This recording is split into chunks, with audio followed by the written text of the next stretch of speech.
দেখুন বন্ধুরা, ঝুড়িতে যে ফলগুলো দেখতে পাচ্ছেন এটি হলো রিঠা ফল। আর আজ আমরা দেখব এই ফলগুলি দিয়ে কিভাবে প্রাকৃতিক খাঁটি ও নির্ভেজাল সাবান তৈরি হয়। প্রথমে এই ফলগুলিকে খুব ভালোভাবে জলে ধুয়ে নিতে হবে। আর এই ফলটিকে হাতে ঘষলেই ফেনা হয়ে যাচ্ছে। এবারে আমাকে ফলের থেকে বীজটাকে আলাদা করে নিতে হবে।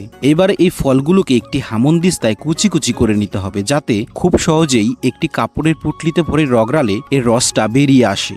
এইবারে এই রসটিকে এই খোপগুলির মধ্যে ঢেলে বরফের টুকরো তৈরি করা হচ্ছে।